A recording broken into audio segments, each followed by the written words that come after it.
जी भाई, अस्सलाम वालेकुम। CAF two lecture number 3। अच्छा जी, कल हम एक सवाल कर रहे थे, क्वेश्चन नंबर 11 वो निकालें।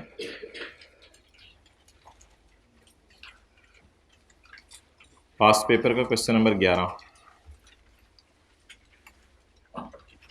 इसमें जो पॉइंट नंबर 3 था, 4 नहीं नहीं, जिसमें वो गवर्नमेंट का एम्प्लॉय था, 1 की मैंने कहा था आपको इंग्लिश लिखवाऊंगा, तो पॉइंट नंबर 1 की इंग्लिश ज़रा लिख लें। अच्छा, 1 नवंबर को वो कनाडा भेज दिया गया, कितने साल के लिए? 3 साल के लिए। तो मिस्टर शाह अगर मिनिस्ट्री ऑफ फॉरेन अफेयर्स में काम कर रहे हैं तो क्या इसका पाकिस्तान का स्टे काउंट किया जाएगा या गवर्नमेंट एम्प्लॉय होना ही इसको रेजिडेंट बना देगा? तो जो साहब ऐसे हैं जो कि पाकिस्तान के अंदर मौजूद ना भी हों लेकिन गवर्नमेंट एम्प्लॉय हों, जिनकी पोस्टिंग अब्रॉड हो जाए, तो इनका गवर्नमेंट एम्प्लॉय होना ही इनको क्या बना देगा? रेजिडेंट बना देगा। ये बात कल की थी। चलें जी, लिखें। An individual shall be considered as resident individual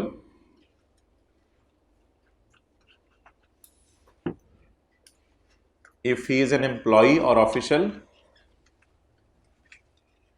An individual shall be considered as resident individual if he is an employee or official of federal or provincial government posted abroad. भाई वही जो कल इंग्लिश आप लोगों ने घर जाके याद किया है। An individual shall be considered as resident individual if he is an employee or official of federal or provincial government posted abroad during the tax year.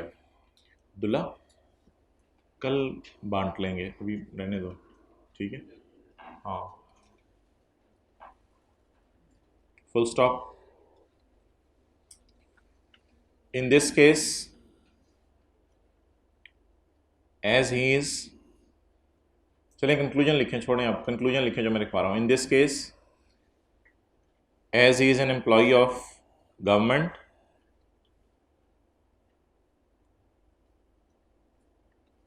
in this case, as he is an employee of government, so he will be considered as, बोलें, resident individual. तो इसको resident individual समझा जाएगा।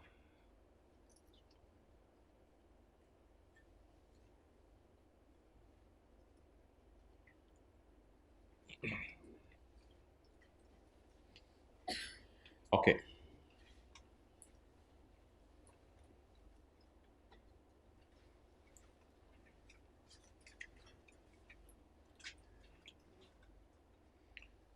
अच्छा जी, अब वापस आ जाएं जो हम कल पढ़ रहे थे।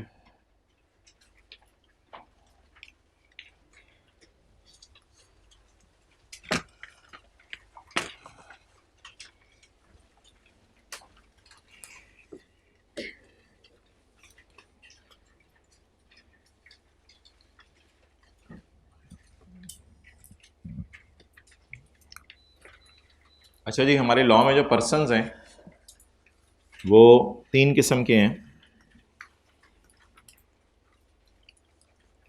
इसमें 2 और भी मैं बनाऊंगा, यानी टोटल 5 हैं। आपने डायग्राम में अभी सिर्फ 3 बनाने हैं। इंडिविजुअल, एओपी और कंपनी। 2 और हैं, वो मैं बाद में बनाता हूँ। एक डॉक्टर साहब अगर एक क्लिनिक चला रहे हैं तो इनको क्या कहा जाएगा? इंडिविजुअल। एक दुकानदार है, अकेला दुकान चला रहा है, इसे क्या कहा जाएगा? इंडिविजुअल।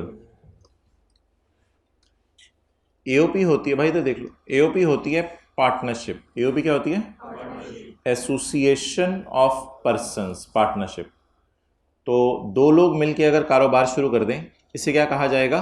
एओपी। 2-3 लोग मिलें, एक सफ़ा पकड़ें, उस पर एग्रीमेंट साइन करें कि हम प्रॉफिट्स बिजनेस के शेयर किया करेंगे, ये एओपी बन जाएगी।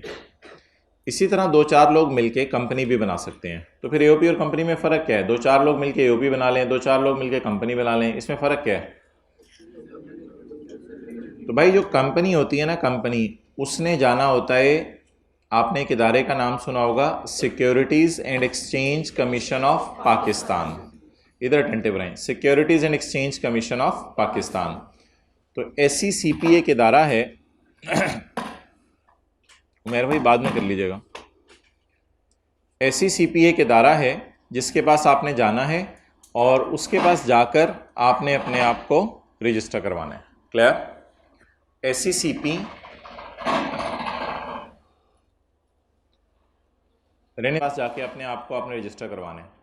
तो अगर रॉयल फैन वाले कहते हैं कि हम अपने आप को कंपनी कहलवाना चाहते हैं, तो ऐसी सूरत में रॉयल फैन वाले क्या करेंगे? रॉयल फैन वाले किसके पास जाएंगे? Securities and exchange commission of Pakistan, SECP के पास जाएंगे और जाके अपने आप को रजिस्टर करवाएंगे। क्लियर? अगर कोई पार्टनरशिप फर्म है, दो तीन लोग मिलके कहते हैं हम पार्टनर बनेंगे और पार्टनर बन के कारोबार शुरू करेंगे, इन्होंने किसी के पास जाना नहीं। एक बात याद रखिएगा, ये जो पार्टनरशिप फर्म्स होती हैं, इन्होंने किसी के पास जाना नहीं होता पाकिस्तान में। ये बस पार्टनरशिप फर्म क्या है, आपने साथ वाले से मिलके काम शुरू किया, आपने साथ वाले को कहा यार ऐसा करते हैं, पिछली गली के अंदर जो है वो कुछ दुकान ले लेते हैं और दुकान लेके वहाँ पे जो है वो बोतलें बिस्किट बेचते हैं। कॉलेज से माशाल्लाह बड़े बच्चे निकल रहे होते हैं ज़ोहर की नमाज़ पढ़ने के लिए, तो रास्ते में हम जो है वो दुकान खोल लेते हैं। तो अब आप दोनों ने मिलके पार्टनरशिप कर ली, आपने पाकिस्तान के किसी लॉ के तहत अपने आप को रजिस्टर नहीं कराना। पार्टनरशिप्स को अपने आप को रजिस्टर कराना ज़रूरी नहीं है। हाँ, साल के एंड पे अगर आपने इतनी इनकम कमा ली जिस पे टैक्स बनता हुआ, तो FBR में जाके आप टैक्स ज़रूर जमा करा दें, लेकिन इस बात का ये मतलब नहीं होगा कि फिर आप अपने आप को कहीं रजिस्टर करवा रहे हैं। वो तो FBR में जाके आप सिंपल जो आपकी इनकम पे टैक्स बन रहा होगा वो जमा करवा रहे होंगे। क्लियर? तो ये है जी AOP और कंपनी में फ़र्क। AOP दो तीन लोग होते हैं जो मिलकर कारोबार शुरू कर देते हैं, लेकिन अपने आप को कहीं रजिस्टर नहीं करवाते, लेकिन आपस के अंदर एक माहिदा ज़रूर करते हैं, एक सफ़ा बनाते हैं, सफ़ों पे तीनों पार्टनर्स के साइन होते हैं और उसके बाद कारोबार शुरू होता है। लेकिन कंपनी में फॉर्मेलिटीज़ ज़्यादा हैं, ना सिर्फ आपने एक सफ़े बनाने हैं बल्कि हुकूमत को जाके वो जमा भी करवाने हैं। SECP security exchange commission of Pakistan एक इदारा है, उसके पास आप जाएंगे और आपको किस लॉ के तहत रजिस्टर किया जाएगा कंपनी को? किसी को पता है कंपनीज लॉ का नाम? कंपनीज एक्ट 2017 में आया था ये एक्ट। तो कंपनीज एक्ट के तहत आपको अपने आप को जाके क्या करवाना पड़ेगा? रजिस्टर करवाना पड़ेगा। और किस दफ्तर में जाना पड़ेगा? Securities and exchange commission of Pakistan में। अच्छा जी, तो इंडिविजुअल्स, पार्टनरशिप्स और कंपनीज, कल हमने पढ़ा था इंडिविजुअल कब रेजिडेंट बनता है। हमने ये नहीं पढ़ा था कि इंडिविजुअल कब नॉन रेजिडेंट बनता है, लेकिन ऑब्वियसली जो इंडिविजुअल रेजिडेंट नहीं है वो क्या है? इसी तरह AOP भी रेजिडेंट भी हो सकती है और इसी तरह कंपनी भी रेजिडेंट भी हो सकती है और, चले नोट कर लो।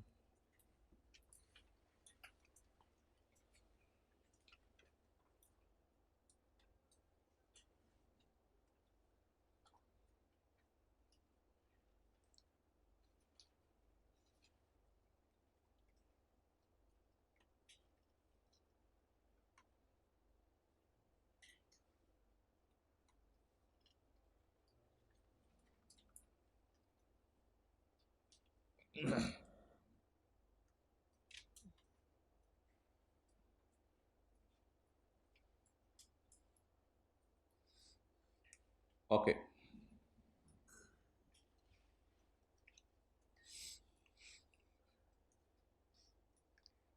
कल हमने ये पढ़ लिया था जो मैंने हाईलाइट किया। इंडिविजुअल कब रेजिडेंट बनता है?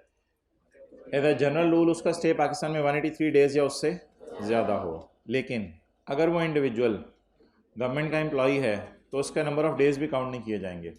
वो चाहे बाहर के मुल्क में पूरा साल भी रहा, फिर भी वो क्या समझा जाएगा? रेजिडेंट इंडिविजुअल समझा जाएगा। आज हमने ये पढ़ना है AOP कब रेजिडेंट बनती है और कंपनी कब रेजिडेंट बनती है। तो रेजिडेंट, कंपनी और AOP की ज़रा डेफिनेशन ढूंढने, आपको मिल रही है किताब में, इसमें नोट्स में, सेक्शन 83 और 84।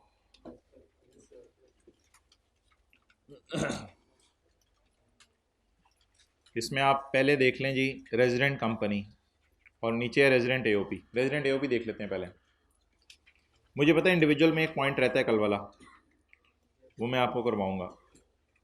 रेजिडेंट एओपी, एओपी किस वक्त रेजिडेंट बनती है? मिल गया? अच्छा जी, एओपी किस वक्त रेजिडेंट बनती है? एओपी में होते हैं पार्टनर्स। एओपी का कंट्रोल एंड मैनेजमेंट किसके हाथों में होता है? पार्टनर्स। कंपनी का कंट्रोल एंड मैनेजमेंट किसके हाथों में होता है? डायरेक्टर्स। डायरेक्टर्स के हाथों में। और एओपी का कंट्रोल एंड मैनेजमेंट पार्टनर्स के हाथों में। ये कोई सफ़े के टॉप पे आपको वही नजर आ रहा होगा, रेजिडेंट एओपी। मिल गई? अच्छा, अगर एओपी के पार्टनर्स पाकिस्तान में मौजूद हैं, सारे या सारों में से कुछ, तो एओपी क्या बन जाएगी? रेजिडेंट। कितने अरसे के लिए? चाहे एक दिन के लिए। मिसाल के तौर पे एक एओपी ऐसी है जो कि पाकिस्तान के अंदर इंजमामुल हक है, सकलैन मुश्ताक है, शाहिद अफरीदी है, इन तीनों ने मिलकर कोई पार्टनरशिप शुरू कर दी। चलो जी हम एसी बना के बेचते हैं। तो इन तीनों ने मिलकर जो पार्टनरशिप शुरू की, ये तीनों तो रहते ही पाकिस्तान में अक्सर, तो इनका कंट्रोल एंड मैनेजमेंट सारा का सारा किधर है? पाकिस्तान के अंदर है। तो फिर इसलिए ये एओपी तो क्या बन जाएगी? बाय डिफ़ॉल्ट ही रेजिडेंट बन जाएगी। ठीक है, सारे के सारे मौजूद हों या सारों में से थोड़े, ये तीनों जो मैंने आपको नाम लिए हैं ये तो शायद सारे के सारे ही पाकिस्तान में मौजूद हों जिस वक्त डिसीजन मेकिंग हो रही होती हो। ठीक है, मिसाल के तौर पर ऐसा भी हो सकता है कि डोनाल्ड ट्रंप और श्रीलंका में मुरलीधरन, ये दोनों मिलकर पार्टनरशिप कर लें और पाकिस्तान के अंदर जो है वो गंदम बेचने का काम शुरू कर दें। अब ये दोनों मिलकर जब कारोबार शुरू करें और पाकिस्तान में गंदम बेचने का काम शुरू कर दें, तो अब क्या ये एओपी रेजिडेंट बनेगी या नॉन रेजिडेंट? उसके लिए हम इस एओपी से एक सवाल पूछेंगे, तुम्हारे दोनों पार्टनर या दोनों में से कोई एक पार्टनर पाकिस्तान में अगर 1 घंटे के लिए भी आ गया और आके डिसीजन लेके चला गया, तो वो एओपी क्या बन जाएगी? Resident AOP. इसमें 183 डेज वाली बात नहीं है, 1 घंटा दूर की बात, 1 सेकंड के लिए भी आ जाए, 1 मिनट के लिए भी आ जाए। तो ऐसी पार्टनरशिप्स जो मिसाल के तौर पे बाहर के मुल्कों में बनी है, उनमें से अगर सारे के सारे या सारों में से कोई एक बंदा भी पाकिस्तान के अंदर आ जाए और डिसीजन लेके चला जाए, तो ऐसी सूरत में वो एओपी भी क्या बन जाएगी? दोनों पार्टनर्स का आना जरूरी है या दोनों में से कोई एक आधा भी आ सकता है? एक कर लें, आधे को तो कैसे बुलाएंगे? एक कर लें तो दोनों भी आ सकते हैं, एक भी आ सकते हैं, तीन है तीनों भी आ सकते हैं, तीन है एक भी आ सकता है। तो an AOP shall be considered as a resident AOP for a if control and management यानी पार्टनर्स जो इनके बिजनेस को देख रहे हैं, इफ द पार्टनर्स, आज जो बातें हो रही हैं उनका कल वाली बातों से ज्यादा लिंक नहीं है, इसलिए जिनका फर्स्ट डे है वो परेशान ना हो। If the partners of the AOP situated Holi, सारे आ जाएं या सारों में से थोड़े से आ जाएं, कहां आए? कितने अरसे के लिए? Eight any time in the year. Any time in the year का क्या मतलब है? 183 डेज के लिए आए, एक दिन के लिए, 1 मिनट के लिए, 1 लम्हे के लिए भी आ सकते हैं। तो ये भी सादा सी डेफिनेशन है। An AOP shall be a resident AOP if control and management of the affair is situated, सारे के सारे और थोड़े से, in Pakistan at any time in the year. अच्छा, ये हो गया सेक्शन 84। अब हम देखते हैं किसकी डेफिनेशन? रेजिडेंट कंपनी की। रेजिडेंट कंपनी, कंपनी किस वक्त रेजिडेंट समझी जाएगी? अच्छा, पाकिस्तान के अंदर कौन सा लॉ है जो कंपनीज की इनकॉर्पोरेशन को देखता है? हाँ, पाकिस्तान में कंपनीज एक्ट 2017 है।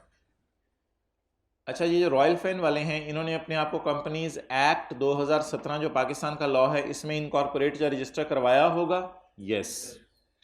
इसी तरह हायर कंपनी है, वो एसी बनाते हैं, उन्होंने पाकिस्तान में कंपनी लॉ में अपने आप को रजिस्टर करवाया होगा? यस, उन्होंने रजिस्टर कराया होगा। जीएफसी फैन वाले हैं, गुजरात फैन वाले हैं, उन्होंने अपने आप को पाकिस्तान के कंपनी लॉ में रजिस्टर करवाया होगा? बिल्कुल करवाया होगा। तो ये जितनी मैंने आपको कंपनीज की मिसालें दी, ये तो पाकिस्तान के लॉ में रजिस्टर्ड है। तो जो कंपनी अपने आप को पाकिस्तान के लॉ में रजिस्टर करवा ले, वो कंपनी तो बाय डिफॉल्ट ही क्या बन जाएगी, रेजिडेंट बन जाएगी। अ कंपनी शेल बी अगर इट इज इनकॉर्पोरेटेड और फाउंड बाय और under any law in force in found by law, कानून ने बनाई या खुद बनी थी, फिर कानून के तहत अपने आप को इसने रजिस्टर करवा लिया। वो कानून कौन सा है,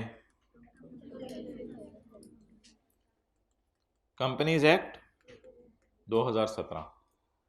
तो जो कंपनी पाकिस्तान में अपने आप को कंपनीज एक्ट 2017 के तहत रजिस्टर करवा ले, वो कंपनी बोलें क्या बन जाएगी, रेजिडेंट कंपनी बन जाएगी। अब जी कोका कोला है, वो कहे जी मैंने पाकिस्तान के अंदर अपनी ब्रांच खोलनी है। अगर तो वो कोका कोला पाकिस्तान में अपनी ब्रांच खोले और वो पाकिस्तान के लॉ में अपने आप को रजिस्टर भी करवाना पसंद करें, फिर तो वेलकम, पॉइंट ए के तहत आप रेजिडेंट बन जाएंगे। लेकिन अगर कोका कोला वाले कहें कि जी पाकिस्तान के लॉ में हम अपने आप को रजिस्टर नहीं करवाना चाहते, बस हम वैसे ही ब्रांच चलाएंगे, हमारा हेड ऑफिस बाहर है, बाहर हमने अपने आप को रजिस्टर करवाया हुआ है, हर मुल्क में जाके क्या अपने आप को रजिस्टर करवाते हैं फिर कंपनी लॉ के तहत, तो इसलिए हम पाकिस्तान के कंपनी लॉ में अपने आप, देख लिया मोबाइल हम, अच्छा हो गया, हम पाकिस्तान के कंपनी लॉ में अपने आप को रजिस्टर करवाना नहीं चाहते। ऐसी कंपनी के लिए बढ़ेगा पॉइंट बी आगे। पॉइंट बी कहेगा कि अच्छा भाई ठीक है कोक वालों, आप अगर अपने आप को पाकिस्तान के लॉ में रजिस्टर नहीं करवाना चाहते, ना करवाओ, कोई मसला नहीं। आप ये बताओ कि आपका मैनेजमेंट एंड कंट्रोल कहाँ है, आपका मैनेजमेंट एंड कंट्रोल कहाँ है, यानी कोका कोला का मैनेजमेंट एंड कंट्रोल कहाँ है, वो होंगे इनके डायरेक्टर्स।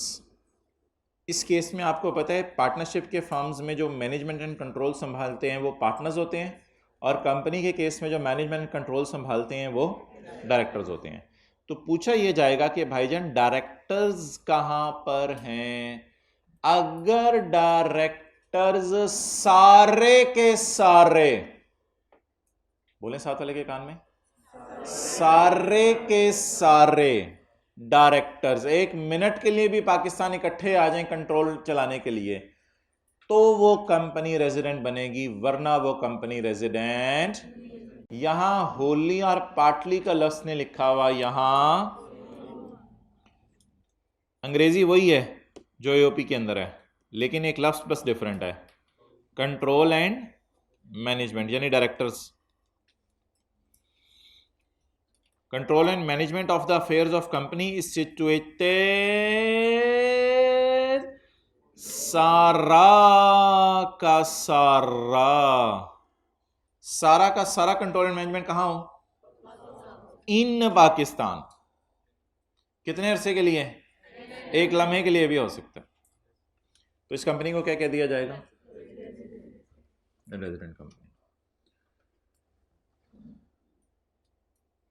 अब अगर इसको बात को मैं डायग्राम के जरिए बनाऊं तो ये इस तरह बनेगी।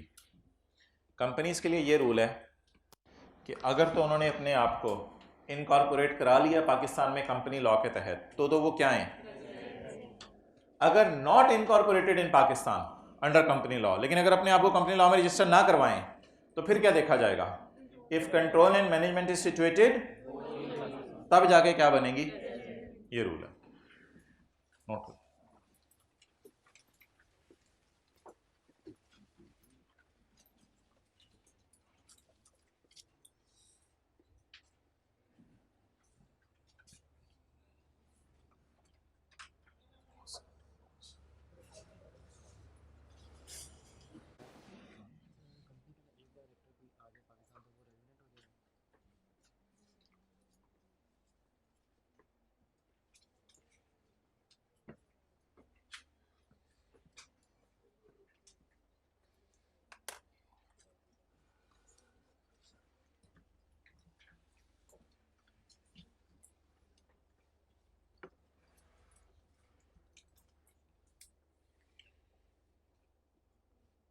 अच्छा जी, ये जो एओपी है और कंपनी है, दोनों के अंदर ये बात है कि डायरेक्टर्स आएँ या पार्टनर्स आएँ, कंपनी के केस में तो सबको आना पड़ेगा, और पार्टनरशिप के फर्म में केस में सारे भी आ सकते हैं, सारों में से थोड़े भी आ सकते हैं।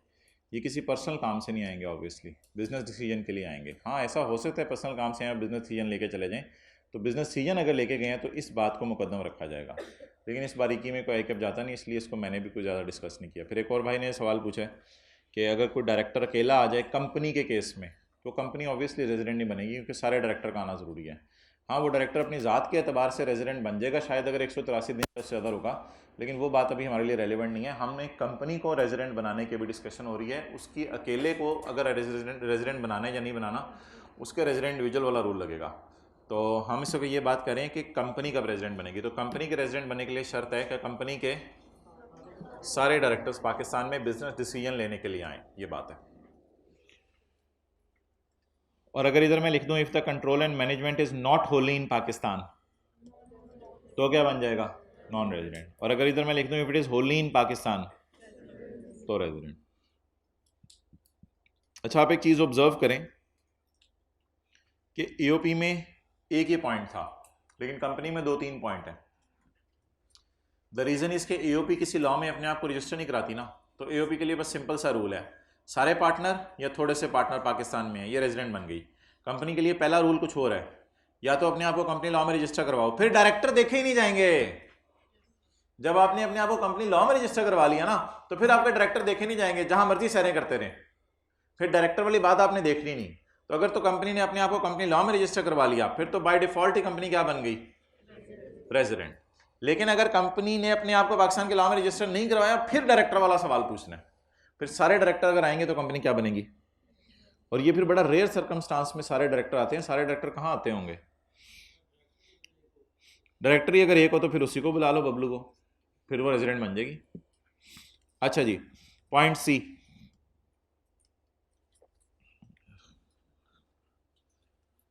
तीन गवर्नमेंट्स होती हैं, फेडरल गवर्नमेंट, प्रोविंशियल गवर्नमेंट और लोकल गवर्नमेंट।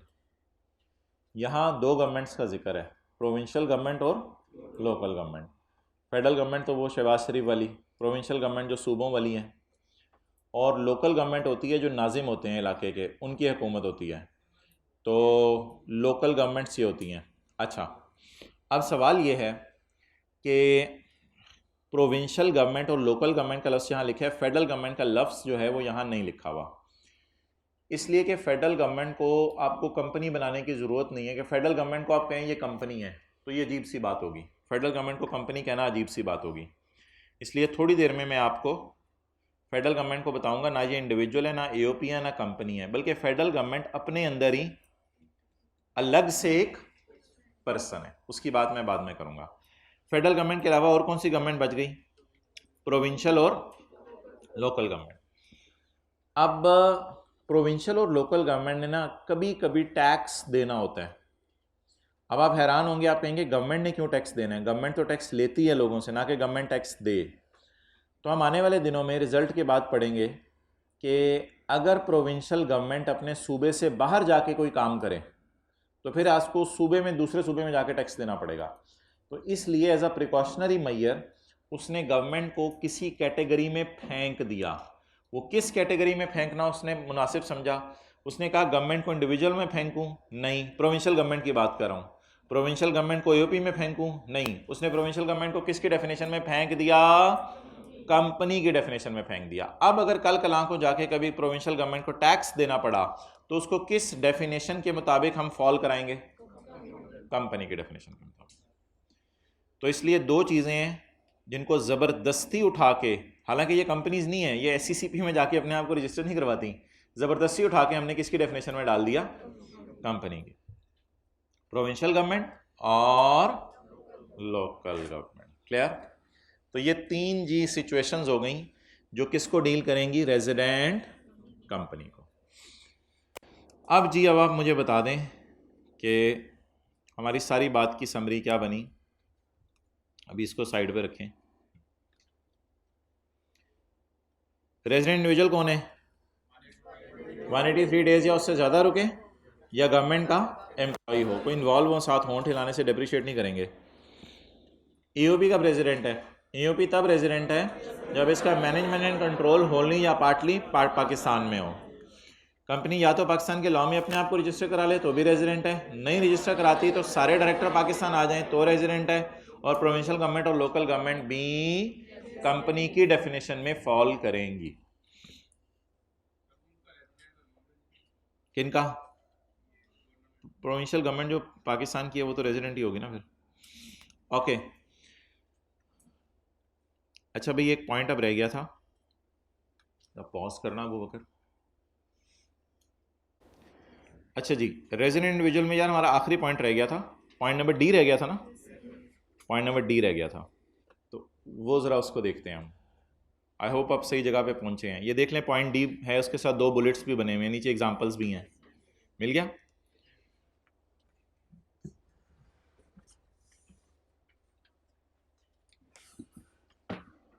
किसी ज़माने में यहाँ पॉइंट बी भी होता था, लेकिन वो किसी वजह से डिलीट हो गया है। इस सेशन में इस दफ़ा पहली दफ़ा एफबीआर ने ये पॉइंट डी डाला है। पॉइंट डी इससे पहले मौजूद नहीं था। पॉइंट डी बिल्कुल जो है वो नया पॉइंट आया है लॉ में। तो ये पिछली दफ़ा जो लोग पेपर दे के आए हैं उनको ये पॉइंट डी नहीं पता था। ये पॉइंट डी बिल्कुल नया आया है, इस दफ़ा आया है, इसलिए इसके नीचे एग्जाम्पल भी डाल दिया। अच्छा जी, पॉइंट ए जो कल हमने रेजिडेंट इंडिविजुअल की डेफिनेशन में पढ़ा था वो एक जनरल रूल था। क्या? इंडिविजुअल को रेजिडेंट बनाने के लिए देखा जाता है उसका स्टे पाकिस्तान में 183 डेज या उससे ज़्यादा हो। इसी तरह इंडिविजुअल के लिए एक स्पेसिफिक रूल था, वो सारे इंडिविजुअल्स पाकिस्तान में जो गवर्नमेंट एम्प्लॉयज़ हैं उनके लिए देखा जाता है कि वो पाकिस्तान के अंदर जो है वो मौजूद कितना रहे, इस बात को नहीं देखा जाता, बल्कि इस बात को देखा जाता है कि गवर्नमेंट एम्प्लॉय हैं और अगर पोस्टिंग हो गई है अब्रॉड तो भी वो क्या बन जाएंगे। अब ये जो पॉइंट डी है ये भी एक स्पेसिफिक पॉइंट है। पॉइंट सी किन के लिए था? अच्छा, पेपर में आपने ऐसे नहीं लिखना होगा ए सी डी, पेपर में 1 2 3 करके भी लिख देंगे तो कोई मसला नहीं। अच्छा, पॉइंट बी सी था गवर्नमेंट एम्प्लॉयज के लिए। ये जो पॉइंट है ना ये है फ्रीक्वेंट ट्रेवलर्स के लिए। फ्रीक्वेंट ट्रेवलर्स क्या मतलब? जो बहुत ज़्यादा बाहर के मुल्कों में घूमते फिरते रहते हैं। डबल एल आएगा पता नहीं। अच्छा, तो ये फ्रीक्वेंट ट्रेवलर्स के लिए पॉइंट है, जो अक्सर बाहर के मुल्कों में आते जाते रहते हैं, उनके लिए ये पॉइंट है। इस पॉइंट को अब आपने ज़रा गौर से समझना है। फिलहाल आप एग्जाम्पल पढ़ के पहले वाली अपना कल वाला नॉलेज अप्लाई करें जो पॉइंट ए में हमने पढ़ा था। Mister Kamran is a citizen of Pakistan, he stayed in China for and he stayed in Germany for, he stay in Pakistan is for. जरा कल वाला रूल लगाएं और कल वाला रूल लगाकर आप मुझे बताएं ये बंदा आपको रेजिडेंट लग रहा है या नॉन रेजिडेंट? ये बंदा आपको क्या लग रहा है? हमने क्या कहा था, कहां पर स्टे काउंट करना है? पाकिस्तान का स्टे काउंट करना है। हमने क्या कहा था, कहां का स्टे काउंट करना है? क्या ये 165 is less than 183 days? Therefore, based on your yesterday's knowledge, ये जो कामरान साहब हैं he will be considered as non resident, क्योंकि हमने रेजिडेंशियल स्टेटस डिटरमिन करना होता है सिटीजनशिप की बेस पे, नहीं कि उसके पास आईडी कार्ड कहाँ का है, हमने नंबर ऑफ डेज देखने होते हैं। तो अपेरेंटली इसको उर्दू में बज़ाहिर कहते हैं, बज़ाहिर ये बंदा क्या नज़र आ रहा है? Non resident. लेकिन बिल्कुल पाकिस्तान के लॉ में एक नई चीज़ आई है जिसको अभी हम समझने की कोशिश करते हैं। हमने ना 2 सवाल पूछने हैं इस सिनेरियो में, 2 सवाल। पहला सवाल ये पूछना है, ये डेटा आपके सामने है, चाइना में कितने दिन रहा?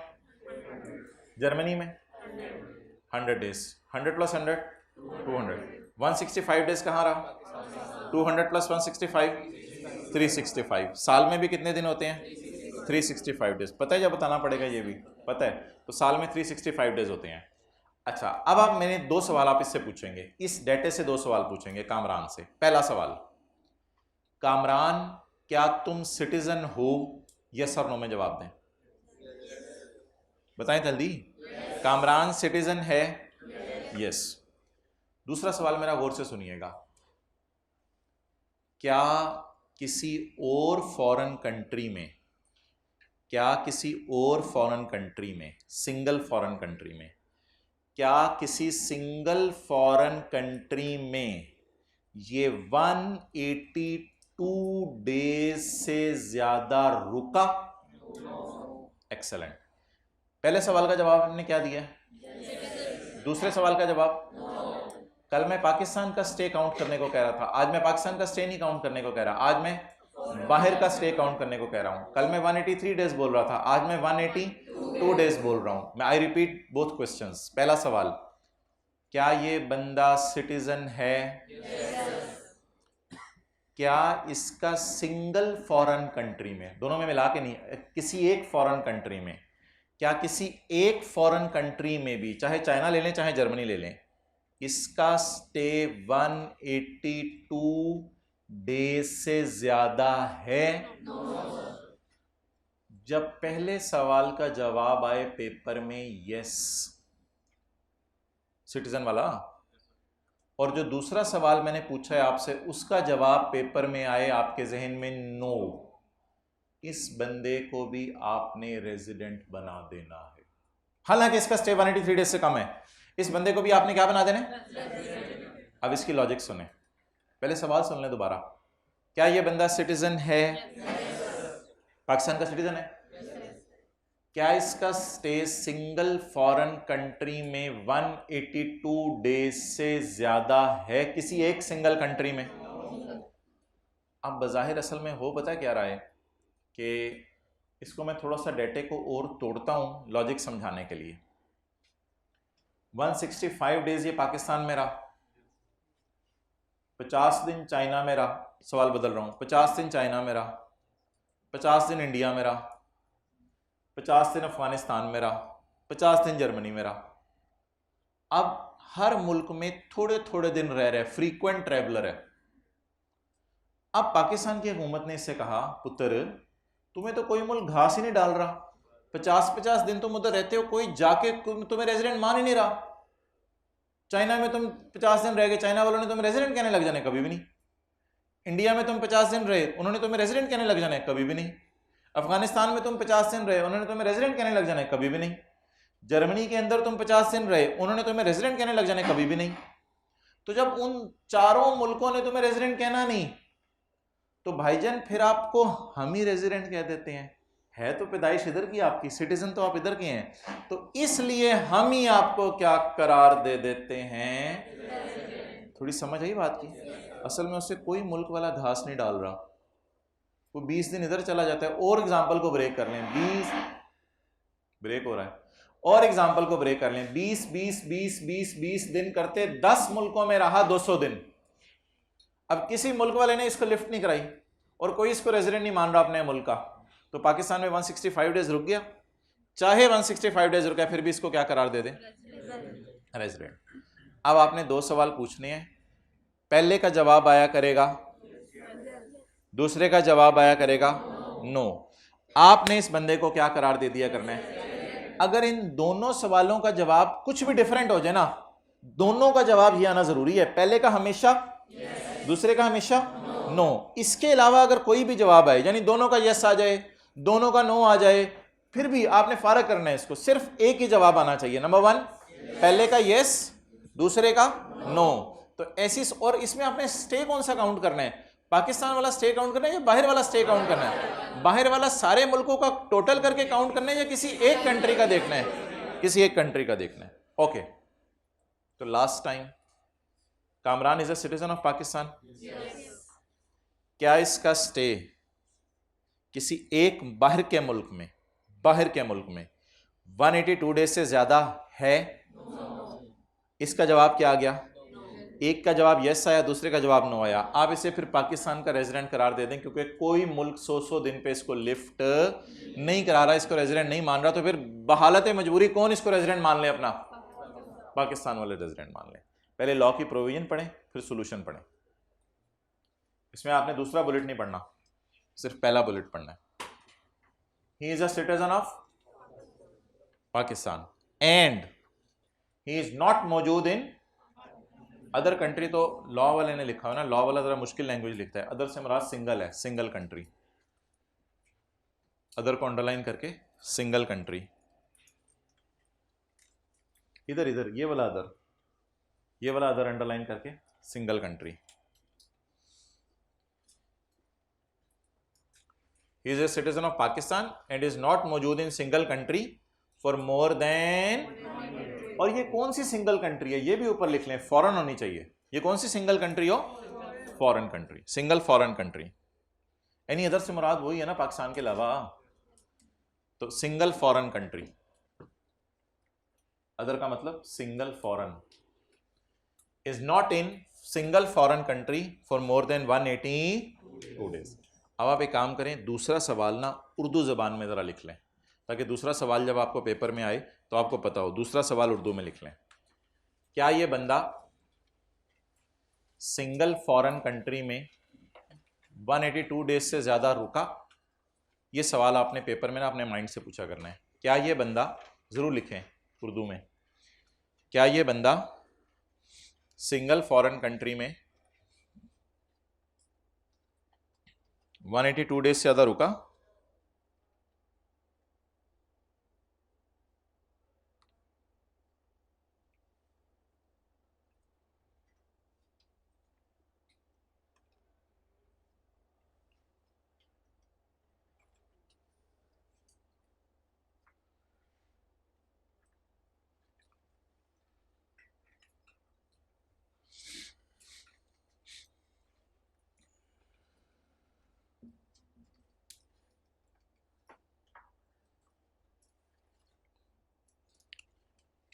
लॉजिक कितने लोगों को समझ आ गई है? 40-40, 50-50 दिन बाहर के मुल्कों में घूम रहे हैं ना, तो अब कोई इसको रेजिडेंट मान ही नहीं रहा, तो फिर कौन गले लगा ले? पाकिस्तान कहे हमारी आगोश में आ जाओ बेटा, इधर बैठ जाओ, फिर तुम क्या हो हमारी नज़र में? तुम ही क्या हो? रेजिडेंट हो। अजी 1 मिनट सवाल पूछ लेने पहले। 182 से ज़्यादा, मोर देन 182, मैंने सवाल क्या लिखवाया उर्दू में? एग्जैक्ट 182 पे नहीं, 182 डेज से ज़्यादा।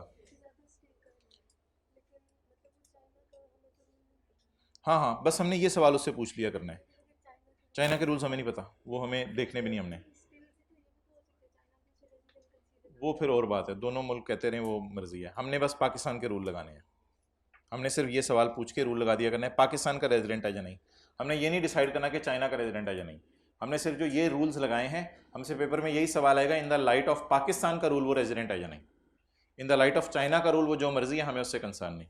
हो सकता है चाइना वालों के जो मर्जी रूल हों और चाइना वालों के 183 डेज रूल नहीं होंगे, हमें क्या पता उनके क्या रूल हैं। ये बात थोड़ी सी मैं टच करूंगा दूसरे पॉइंट में, फिलहाल बात को सिंपल रखें ज़रा। ओके, अब ये पढ़ें इसको, सोल्यूशन इसका, ही इज रेजिडेंट इंडिविजुअल, ये तो कंक्लूजन हो गया। कंक्लूजन की बेसिस क्या है? एक सवाल का जवाब यस और दूसरे का नो, होंठ हिलाएं। एक सवाल का जवाब यस, दूसरे का no. He is resident individual because he is and is not present in one foreign country for more than 182 days. Clear? अच्छा, अब जरा अगला सवाल आप ट्राई करें।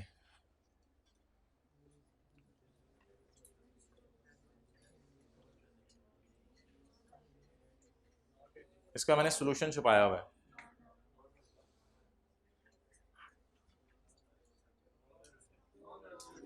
दो सवाल पूछे मिस्टर तैमूर इज़ा, इससे पहला सवाल पूछें, क्या तुम सिटीजन हो? इसने कहा मैं सिटीजन हूं। अगला सवाल, he stayed in China for 180 and he stayed in Pakistan for 180।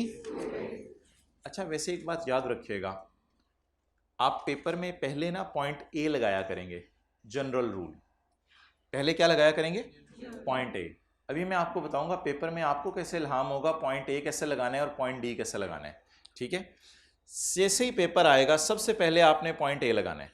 जैसे मैं कामरान वाले सवाल में वापस आ जाता हूँ, इसमें ज़रा पॉइंट ए लगा के बताएं आपको दिखने में ये बंदा क्या लग रहा है। लेकिन अगर पेपर में सिटीजन का लफ्ज़ आ जाए तो आपके कान खड़े हो जाने चाहिए कि यार सिटीजन का लफ्ज़ अगर उसने डाल दिया ना सवाल में, तो पॉइंट ए तो मैं लगा के ज़रा नज़र मार लूँ, लेकिन वो मेरे से पॉइंट डी का कॉन्सेप्ट भी चेक करना चाह रहा है। तो ये सिटीजन का लफ्ज़ आपने दीवाना वार ढूंढा करना है। पास्ट पेपर का आपको इसका कोई सवाल नहीं मिलेगा, क्योंकि पास्ट पेपर में तो ये कभी टेस्ट हुआ ही नहीं। ये 6-7 महीने पहले ये पाकिस्तान में रूल आया नया, तो पास्ट पेपर का आपको कोई सवाल नहीं मिलेगा। लेकिन अब आपके पास्ट पेपर में जब सवाल आएगा तो सवाल के अंदर क्या लिखा हुआ करेगा, ये बंदा क्या है, सिटीजन है, और उसकी बेस के ऊपर जो है वो उसका डिसीजन हुआ करेगा। अच्छा जी, तो अब दिखने में कामरान वाले सवाल पे मैं पॉइंट ए लगाऊं तो ये नॉन रेजिडेंट लग रहा है, लेकिन एक नया पॉइंट भी आया लॉ में, डी। अब मैं डी लगा के देखता हूं, क्या ये सिटीजन है? क्या कहीं किसी सिंगल कंट्री में 182 डेज से ज्यादा रुका? तो अब ए के बुनियाद पे तो कुछ और जवाब आ रहा था, लेकिन डी प्रिवेल कर जाएगा, क्योंकि सिटीजन का लफ्ज लिखा हुआ है, तो डी की रोशनी में ये क्या बन जाएगा? अब आपने कहने कंक्लूजन के ये बंदा क्या है, रेजिडेंट। अच्छा, ये एग्जांपल आई, अब आपको इल्हाम नहीं था पेपर में कि ए लगाने या डी लगाने, तो पहले आप जनरल रूल लगा लें, कोई मसला नहीं, ए लगाएं। ए लगा के बताएं पाकिस्तान का स्टे काउंट करते हैं ना, हमने तो ये सीखा था कल, पाकिस्तान का स्टे काउंट करते हैं। पाकिस्तान का स्टे काउंट करें 180।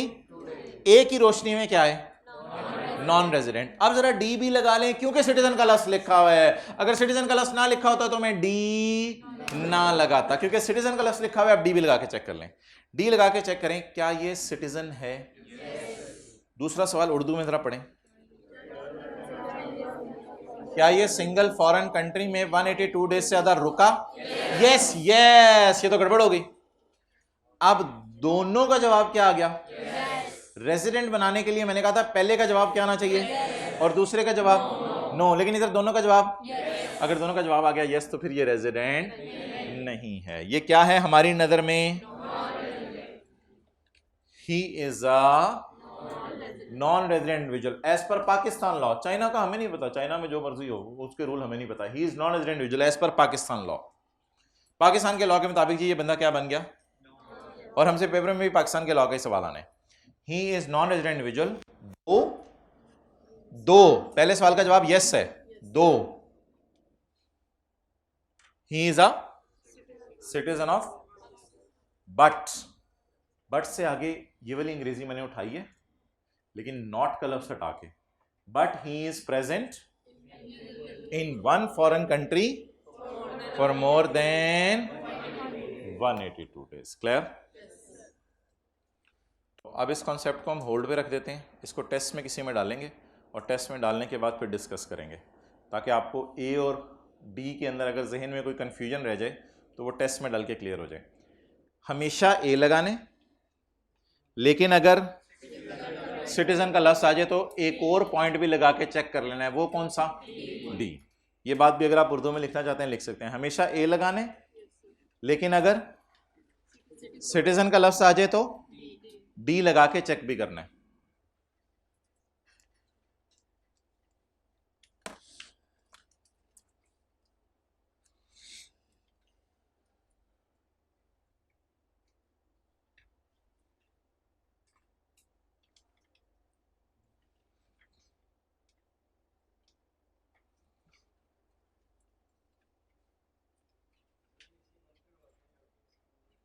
वो कर लो ना इंस्टॉल अपने मोबाइल में ऐप, किसी के है तो कर दे ये सी बंद।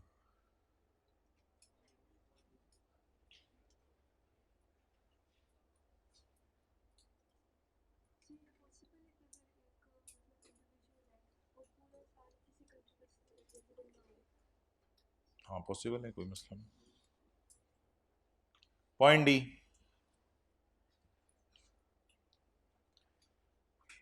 पॉइंट डी, पहले सवाल का जवाब क्या आना चाहिए? Yes, he is a citizen of and is not मौजूद in any one country for more than 182 days. अच्छा, ये जो सेकंड बुलेट है ना, ऐसे थोड़ा सा कंफ्यूजिंग सा है, और ये पेपर में एज सच सिनेरियो बेस में आपको टेस्ट नहीं करेगा, लेकिन इस पर फिर भी कोई डिस्कशन हुई तो हम क्लास के अंदर कर लेंगे। एक अजीब सी बात हो सकती है कि हो सकता है चाइना में कोई ऐसा रूल हो कि चाइना वाले इसको 100 दिन पे ही रेजिडेंट बना दे। हो सकता है चाइना में कोई ऐसा रूल हो कि चाइना वाले 100 दिन पूरे करने पे इसको क्या बना दे।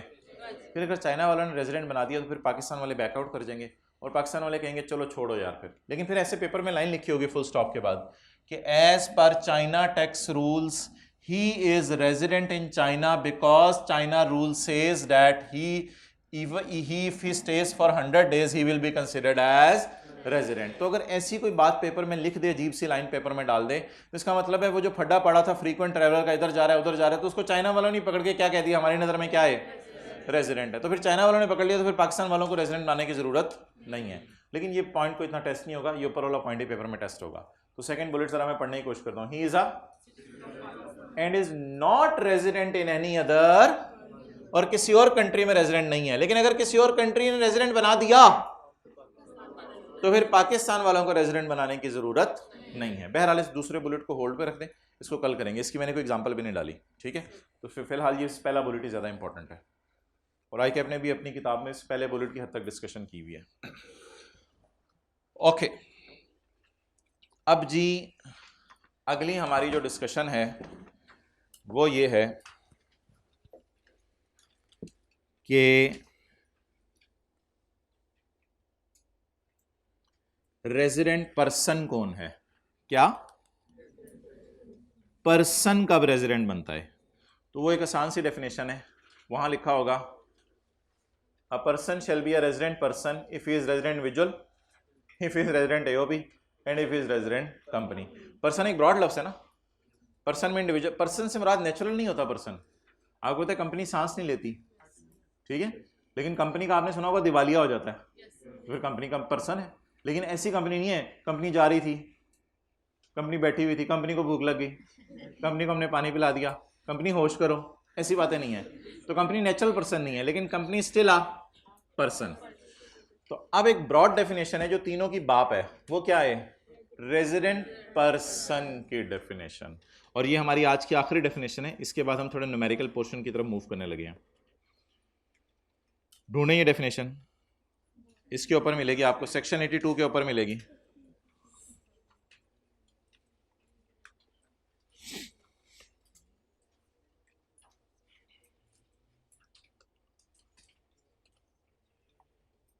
पढ़ लें पॉइंट 1।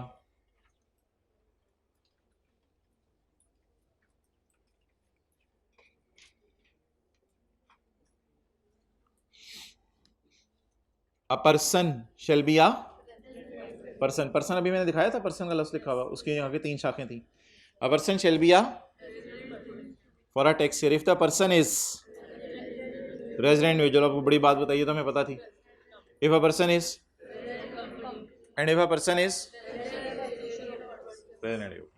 और अगर किसी को नहीं पता रेजिडेंट इंडिविजुअल कौन है तो सेक्शन 82, कंपनी के बारे में नहीं पता तो 83, और एओपी के बारे में नहीं पता तो 84, वो हम ऑलरेडी पढ़ चुके हैं।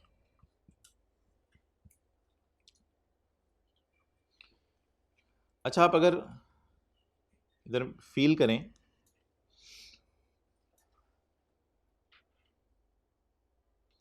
तो रेजिडेंट पर्सन में ना इसने 4 लोग डाले हैं, रेजिडेंट इंडिविजुअल, रेजिडेंट कंपनी और फेडरल गवर्नमेंट। फेडरल गवर्नमेंट असल में जरा फील कीजिएगा,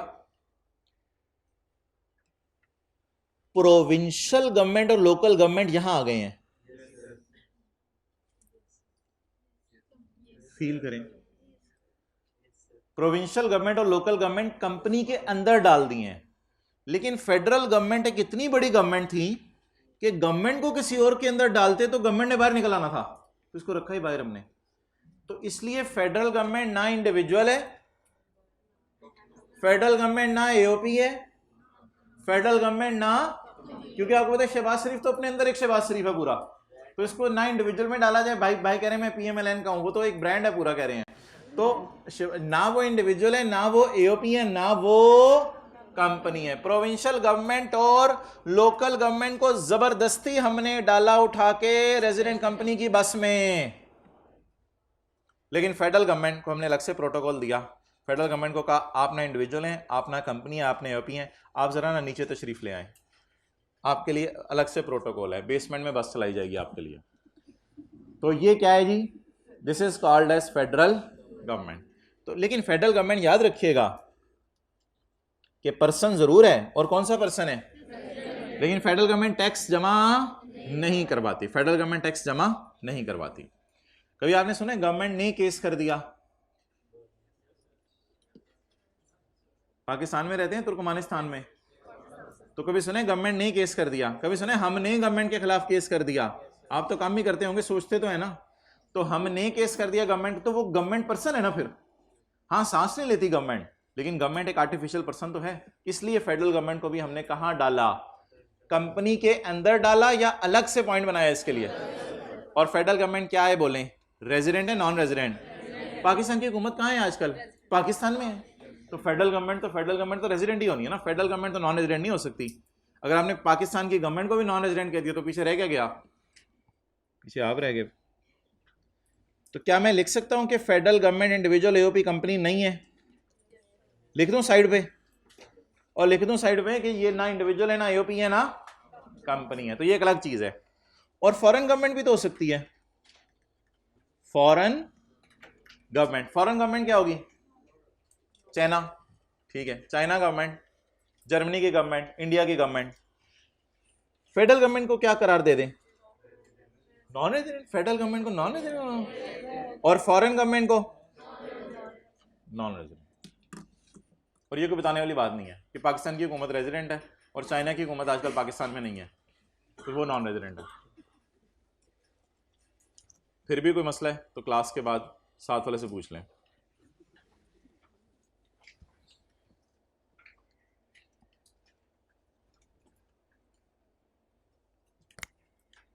भाईजान, इस डायग्राम में प्रोविंशियल गवर्नमेंट क्यों नहीं आ रही?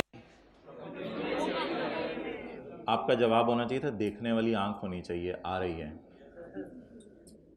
देखने वाली आंख होनी चाहिए, यहां आ रही है वो। ओहो, चलें जी। अच्छा, ये ना अगला बड़ा इंपॉर्टेंट पॉइंट है, या आपने ना इधर ही कॉलेज में लाइब्रेरी में ना याद करके जाना है। ये a person shall be a non resident if he is not a resident. इसको ज़रा समझें। वो क्या?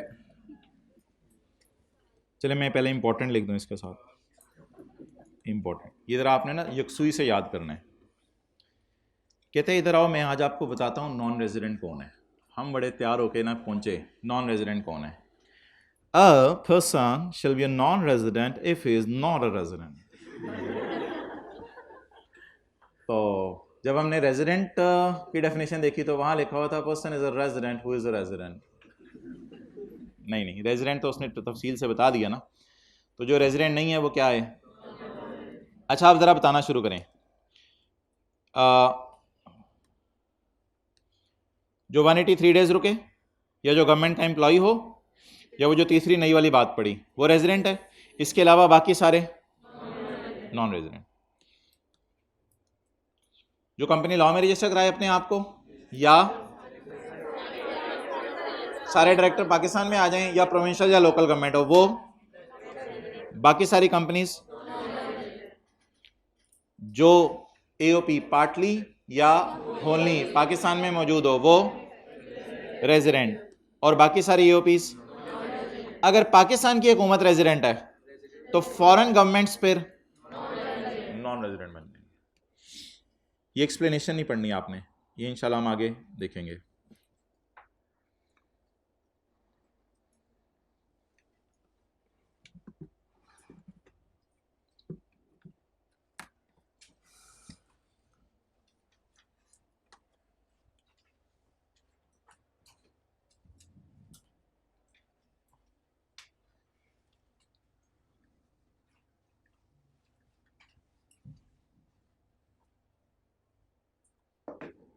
इधर ही बना लेते हैं। अच्छा जी, न्यूमेरिकल पोर्शन की तरफ आज मूव करें।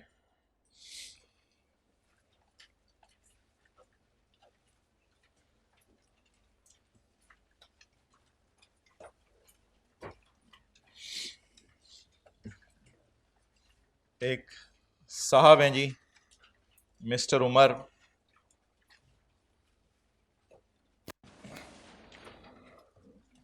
उन्होंने आपको कुछ डेटा बताया है। कोई नोट्स में ढूंढने की ज़रूरत नहीं है, ढूंढना होता मैं बता देता। अब बंद करने में भी उतना ही टाइम लगेगा जितना खोलने में लगेगा। जल्दी से अटेंटिव हो जाएं। एक साहब हैं जी मिस्टर उमर, वो ये कहते हैं कि मैं पाकिस्तान के अंदर जो है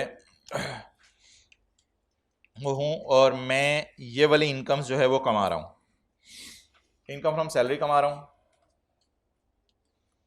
इनकम फ्रॉम बिजनेस कमा रहा हूँ, इसके अलावा सैलरी इनकम क्या है। मिसाल के तौर पे कॉलेज में कोई ये नोट करने का आपको ना टाइम दिया जाएगा, अभी इधर ने देखें तो इनकम फ्रॉम सैलरी कमा रहा हूँ। कोई कॉलेज के अंदर कैशियर है, वो कहता है कि मैं कॉलेज के अंदर जो है वो बैठता हूँ सुबह 8 बजे से लेके दोपहर 2 बजे तक, तो 6 घंटे के अंदर मैं कॉलेज में काम करता हूँ, कॉलेज वाले मुझे इसकी तनख्वाह देते हैं। तो ये कौन सी इनकम कमा रहा है? Income from salary. अच्छा, यही बंदा घर चला गया और रेस्ट करके शाम 4 बजे इसने अपने ड्राइंग रूम के अंदर एक खिड़की खोली हुई है और वहाँ पे बिस्किट और बोतलें बेचता है। थोड़ी थोड़ी देर बाद आवाज़ होता है टक टक टक टक टक टक टक, ले लो सुपर, ले लो सुपर, ले लो। तो ये आवाज़ें लगा रहा होता है। तो ये इसका जनरल स्टोर है, करियाना स्टोर है, बोनजोर शॉप है। तो ये कौन सी इनकम कमा रहा है? इनकम फ्रॉम बिजनेस कमा रहा है। इसके अलावा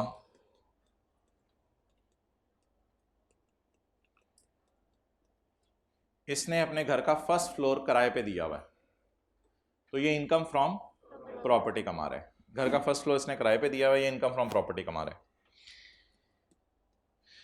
इसके अलावा ये कमा रहे जी income from capital gain, share खरीद के बेच दिए, कुछ ज्वेलरी खरीद के बेच दी, ये इनकम फ्रॉम कैपिटल गेन कमा रहा है। फिलहाल ज्वेलरी जहन में रख लें, ज्वेलरी खरीद के बेच दी, ये कमा रहा है इनकम फ्रॉम कैपिटल। थोड़ी अलाइनमेंट थोड़ा इधर करो, इनकम आगे पहुंच गए आप, इनकम फ्रॉम कैपिटल गेन। अच्छा जी, इसके अलावा अगर आप कोई भी इनकम कमा लें, इसका आप नाम रखेंगे इनकम फ्रॉम अदर सोर्स।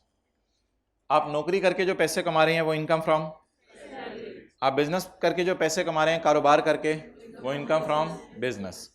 आपने घर किराए पे दिया हुआ है, इनकम फ्रॉम प्रॉपर्टी। आपने कोई ज्वेलरी खरीद के बेची है, वो इनकम फ्रॉम कैपिटल गेन। और इसके अलावा अगर आपको इनकम कमा रहे हैं वो इनकम फ्रॉम अदर सोर्स। मिसाल के तौर पे आपका वलीमा है, तो वलीमे पे आपको सलामी मिली, तो ये आपने किसी की नौकरी शुरू कर दी है? आपका कारोबार है अपने वलीमे कराना? जल्दी बताएं, यस यस नो में आगे चलें, हंसने की बात नहीं है।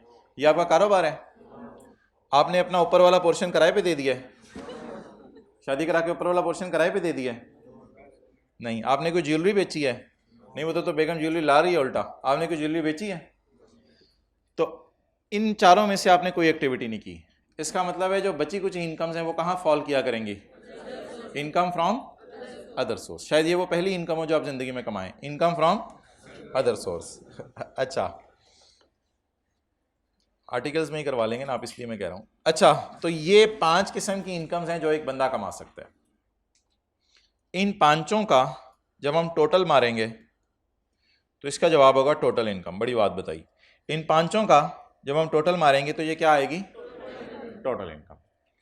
अच्छा, इसके बाद इन साहब ने कोई ना कोई, हो सकता है ज़कात पे की हो, इन साहब ने कोई ज़कात पे की हो। ज़कात ऐड होनी चाहिए या लेस होनी चाहिए? क्योंकि सैलरी आती है, सैलरी आ, कारोबार से पैसे आ, किराया आ, कैपिटल गेन ज्वेलरी बेच के पैसे आ, सलामी आ, ज़कात जा। तो ज़कात जाती है, आपके पास से पैसे जाएंगे, तो ज़कात को ऐड करेंगे लेस करेंगे? लेस करेंगे, ज़कात को लेस करेंगे। ये एक आपको बेनिफिट मिलेगा, ज़कात को आपको लेस करने की इजाज़त होगी। और जो कट कटा के पैसे बचेंगे इसका नाम आप रखेंगे टैक्सेबल इनकम। टैक्सेबल इनकम का उर्दू में मतलब क्या है? ऐसी इनकम जिस पे टैक्स लगेगा। अब ये साहब कहते हैं मैंने 3 लाख रुपया सैलरी कमाई है और जी मैंने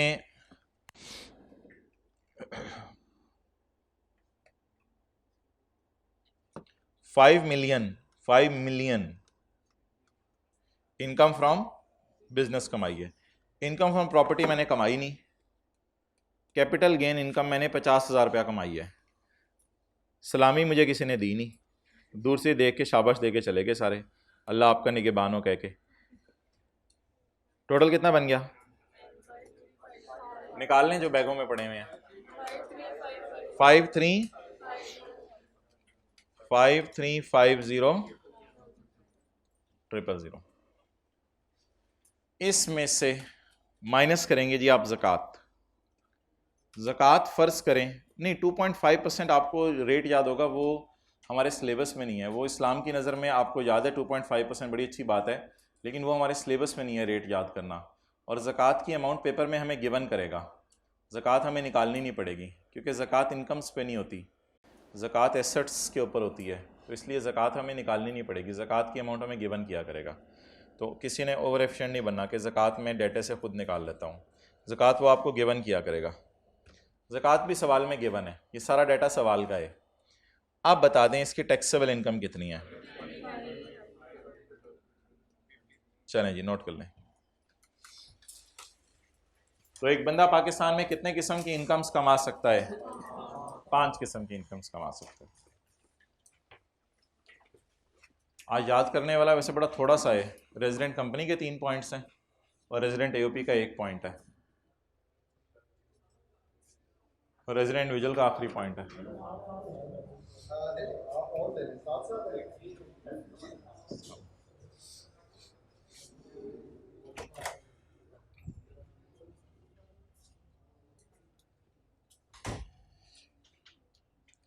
साथ साथ नोट कर रहे होते हो?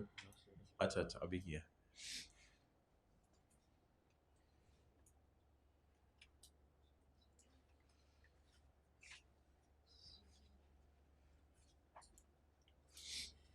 कैलकुलेटर पे चेक भी किया या बच्चों पे रिलाई कर रहे हो? हाँ जी कैपिटल की कोई भी चीज़ खरीद की जाए या जी, चलो मैं इस पर बात करता हूँ।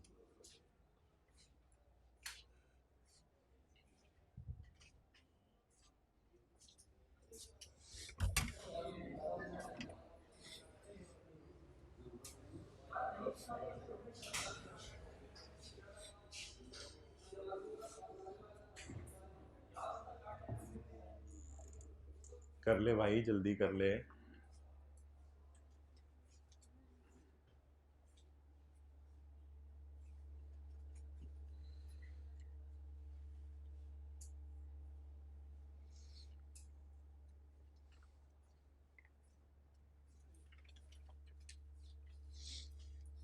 अगर पाकिस्तान में 183 डेज एक बंदा रह रहा है और जितना बाकी जो दिन है वो चाइना में रह रहा है, और चाइना की जो उसके रेजिडेंट मिल रही है वो बाकी दिनों पे मिल रही है 100 से प्लस पे, और दोनों की ये फुलफिल हो रही है कि दोनों में बन जाएगा।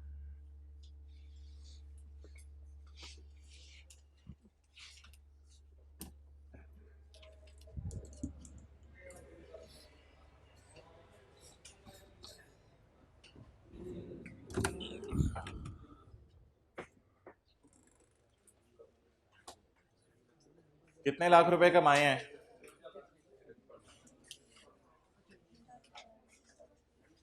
53 लाख रुपीस कमाए हैं।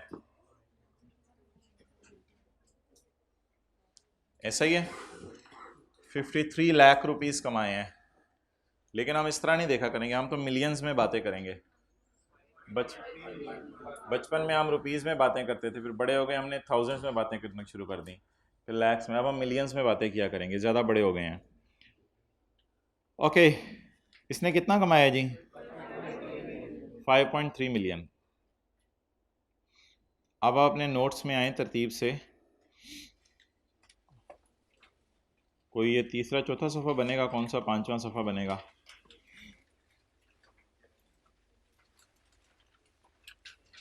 ये आ रहा है लिखा हुआ फर्स्ट शेड्यूल, और जिनके पास किताबें डब्बे डब्बे बदल चुके हुए हैं,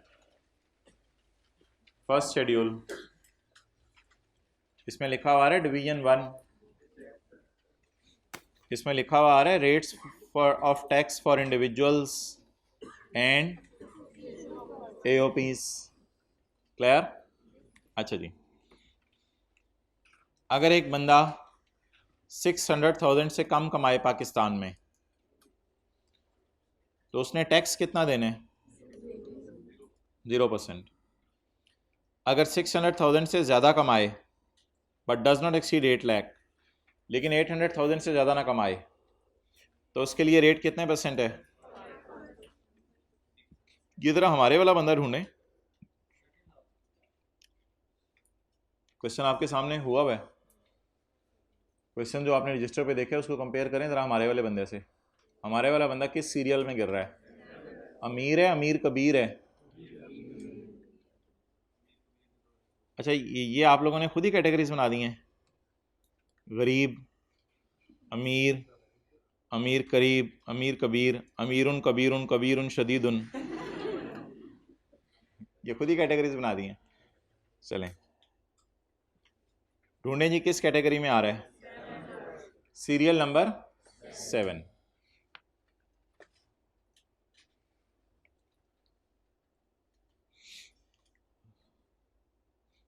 अब जो लोग परेशान होकर देख रहे हैं उनके लिए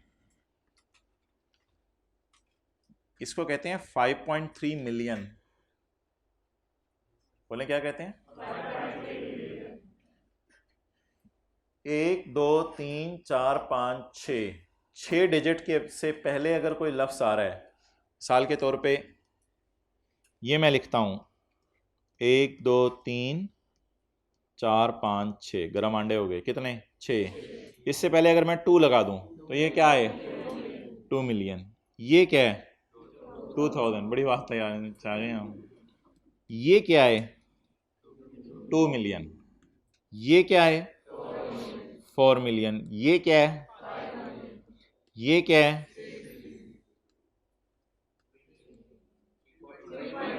3.5 मिलियन। ये क्या है? 3.5 मिलियन। ये क्या है? 4.2 मिलियन। अच्छा जी, अब अगर आप इधर डब्बे में आए तो डब्बे में है सीरियल नंबर 7। सीरियल, वो सीरियल खाने वाला नहीं, एस वाला। ये है सीरियल नंबर 7। जिस बंदे की इनकम 4 मिलियन से ज़्यादा हो, लेकिन ये टेबल याद करेंगे कल? हो जाएगा? कितने लोग याद करेंगे? कोशिश करें, याद करेंगे। वैसे पेपर में ये दिया होता है, पेपर में दिया होता है। अब ये टेबल कौन याद करे बैठ के? तो पेपर में इंशाल्लाह दिया होगा, फिर भी याद करेंगे। दीवाने हैं, दीवाने हैं, दीवाने हैं। पेपर में दिया होगा। नहीं दिया होगा क्या मतलब? मैं कह रहा हूँ दिया होगा तो दिया होगा। ठीक, 4 मिलियन से ज़्यादा और 6 मिलियन से टैक्स हम इंशाल्लाह कल निकालेंगे। इस पे टैक्स निकालना हम कल सीखेंगे। फिलहाल मैं आपसे पूछ रहा हूँ कि इस पे जो टैक्स लगेगा वो किस रेट पे लगेगा? सीरियल नंबर 7 वाले, 8 वाले? सीरियल 7 वाले। 4 मिलियन से ज़्यादा और 6 मिलियन से कम, यानी 5.3 मिलियन। अब अगर मिलियन किसी को समझ नहीं आ रहे तो भाईजान ये तो समझ आ रही है ना कि ये जो 4 और 6 है इसके दरमियान 5 शरिया 3 है, और काफ़ी है। तो ये कौन सा सीरियल नंबर इस पे लगेगा जी? 7। और कल इस पे हम क्या निकालेंगे? टैक्स। कल आपने तैयार होके आना है, ईद वाले कपड़े, बड़ी ईद वाले कपड़े पहन के आने हैं, खूनो खूनो। अच्छा जी, तो टैक्स जो है वो आपने इसके ऊपर निकालना है। क्लियर? ठीक है, ओवर। कल इंशाल्लाह हम निकालें। आप वैसे ट्राई करेंगे टैक्स निकालना?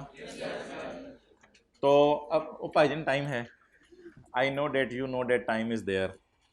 तो क्वेश्चन नंबर 11 हो गया था, 7 निकालने ज़रा। होमवर्क पसंद करते हैं आप? होम में करते हैं या लाइब्रेरी में? होमवर्क में कराइएगा क्वेश्चन नंबर 17, जिसका पहला पॉइंट है रमीज। साथ वाले के रजिस्टर पे लिखें होमवर्क और आज की डेट लिखें। होमवर्क लिखें और आज की डेट लिखें।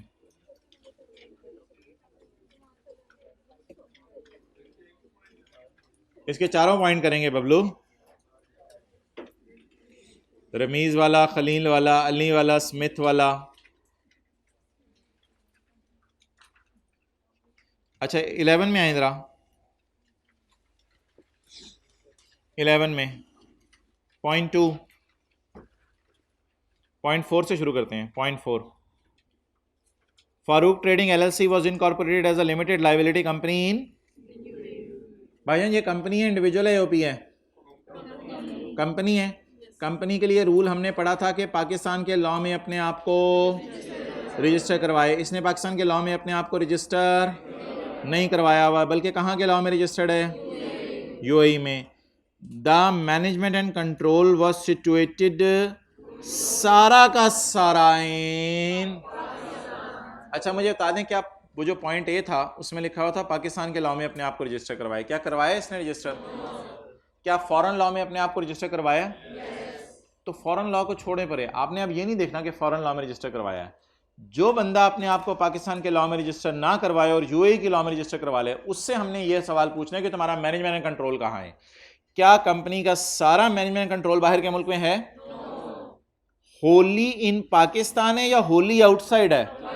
तो जब होली इन पाकिस्तान होगा तो वो कंपनी क्या बन जाएगी?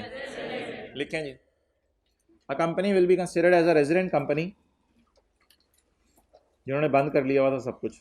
अ company will be considered as resident company, भाई शुरली किसी स्पीड से नोट किया करें। A company will be considered as resident company if management and control is situated wholly in Pakistan.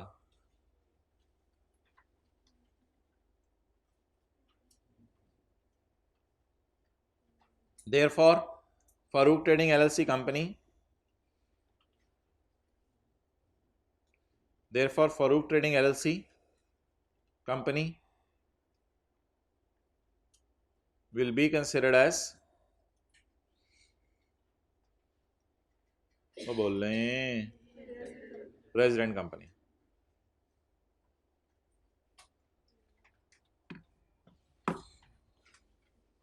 आगे चलें जी। Point 2, Asif learning centre is a partnership concern. तो ये AOP है, बिल्कुल AOP है, पार्टनरशिप होती है AOP। Providing IT services in Pakistan and United Arab Emirates and Saudi Arabia up to 31 July 2010। हमारा साल बताएं क्या है? 1 जुलाई 10 से 30 जून 11।